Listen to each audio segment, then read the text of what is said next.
வணக்கம். போன வீடியோல நம்ம என்ன டிஸ்கஸ் பண்ணோம்னா, ஒரு எக்ஸிஸ்டிங் செல்ல இருக்கிற கரண்ட் நேம ரீநேம் பண்ணி நம்மளுக்கு ஏத்த மாரி ஒரு நேம் எழுதுறது. அதே மாரி ஒரு ரேஞ்ச சிங்கிள் ரேஞ்ச்ல எப்படி ரீநேம் பண்றது, மல்டிபிள் ரேஞ்ச்ல எப்படி ரீநேம் பண்றது அப்படின்றத ஒரு பேசிக் அண்டர்ஸ்டாண்டிங் தான் போன வீடியோ நான் போஸ்ட் பண்ணிருக்கேன். அதை ரெஃபர் பண்ணுங்க. ஸோ இந்த வீடியோக்கு அது ரொம்ப யூஸ்ஃபுல்லா இருக்கும். ஸோ இந்த வீடியோல நம்ம என்ன டிஸ்கஸ் பண்ண போறோம்னா, ஒரு ஃபார்முலால ஒரு நேம் மேனேஜர் யூஸ் பண்ணா அது எவ்வளவு பெனிஃபிட்டா இருக்கும் அப்படின்றது தான் இந்த வீடியோல நம்ம டிஸ்கஸ் பண்ண போறோம். இப்போ நம்ம சிம்பிளா ஒரு ரேஞ்ச் நம்ம செலக்ட் பண்ணுவோம். இந்த ஸ்கோர் அப்படின்ற ஒரு ரேஞ்ச் நம்ம செலக்ட் பண்றோம். ஸோ A2 to A7 இப்படி செலக்ட் பண்ணிட்டு ஸ்கோர் அப்படின்னு நம்ம கொடுக்குறோம். ஸோ ஸ்கோர் அப்படின்னு கொடுத்துட்டோம் இல்லையா? ஸோ இந்த ஸ்கோரோட சம் வேல்யூ வேணும் அப்படின்னா ஈக்குவல் டு சம் அப்படின்னு நம்ம கொடுத்துட்டு டேப் கொடுக்குறோம். இப்போ நம்ம என்டையர் ரேஞ்சை மேனுவலா இப்படி செலக்ட் பண்ணா உங்களுக்கு ஆட்டோமேட்டிக்கா அந்த ரேஞ்ச் ஸ்கோர்னு வந்துடும். ஒரு நிறைய ஷீட்ல நீங்க ஒர்க் பண்ணிட்டு இருக்கீங்க, இந்த பர்டிகுலர் ஷீட்ல இருக்கிற இந்த பர்டிகுலர் ரேஞ்சோட வேல்யூஸோட சம் வேணும் அப்படின்னா ஜஸ்ட் நீங்க ஒரு ஷார்ட்கட் யூஸ் பண்ணலாம். F3 அப்படின்னு யூஸ் பண்றீங்க அப்படின்னா இங்க ஸ்கோர்னு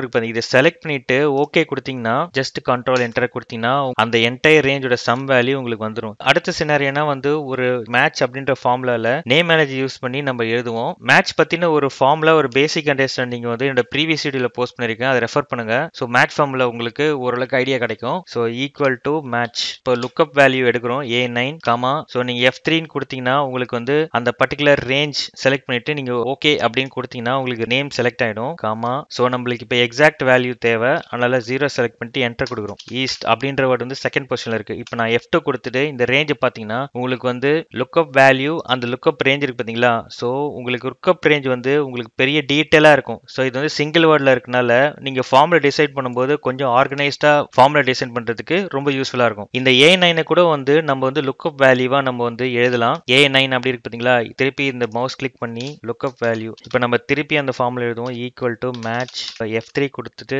lookup value enter comma. F3 direction நம்மள ரேஞ்ச் டைரக்ஷன் ரேஞ்ச் காமா. நம்மளுக்கு எக்ஸாக்ட் மேட்ச் தேவை, அதனால 0 செலக்ட் பண்ணி கண்ட்ரோல் என்டர். இப்போ நான் F2 கொடுக்குறேன். உங்களுக்கு லென்த்தியா இருக்கிற ஃபார்முலாவை ஷார்ட் டர்ன் பண்றதுக்கு கூட இந்த ஃபார்முலா யூஸ்ஃபுல்லா இருக்கும். இப்போ நம்ம ஒரு VLOOKUP ஃபார்முலால இந்த நேம் மேனேஜர் எப்படி யூஸ் பண்றது அப்படின்றத பார்ப்போம். ஸோ VLOOKUPன்ற ஒரு பேசிக் அண்டர்ஸ்டாண்டிங், அப்புறம் VLOOKUP எப்படிலாம் யூஸ் பண்ணணும் அப்படின்ற சில வீடியோஸ்லாம் நான் போஸ்ட் பண்ணிருக்கேன். ஸோ அந்த வீடியோஸ்லாம் ரெஃபர் பண்ணுங்க, உங்களுக்கு ரொம்ப யூஸ்ஃபுல்லா இருக்கும். ஸோ VLOOKUP பொதுவா நம்மளுக்கு ரெண்டு ரேஞ்சில் ஆப்ரேட் ஆகுறது அப்படின்றதுனால ரெண்டு ரேஞ்சையும் இப்படி செலக்ட் பண்ணிட்டு இதுக்கு ஒரு சிங்கிள் நேம் கொடுக்க போறோம். So VLOOKUP range. So VL underscore range அப்படின்னு நான் கொடுத்து என்டர் அடிக்கிறேன். இந்த entire combination A2 to B7 VL ரேஞ்சுன்னு ரீநேம் பண்ணிருக்கோம். Equal to VLOOKUP tab. So நான் ஏற்கனவே சொன்ன மாதிரி ஷார்ட்கட் யூஸ் பண்ணலாம் நேமை எடுத்துட்டு வரதுக்கு. F3 லுக்அப் வேல்யூ கொடுத்துட்டோம் காமா. திருப்பி F3 நம்ம VLOOKUP range VL range select பண்ணிருக்கோம் பார்த்தீங்களா? ஸோ அந்த VL ரேஞ்ச் காமா. அதுக்கப்புறம் காலம் இண்டெக்ஸ் நம்மளுக்கு ஸ்கோர் வேணும். ஸோ அதனால செகண்ட் காலமோட வேல்யூஸ் தேவை, அதனால 2 செலக்ட் பண்ணிட்டு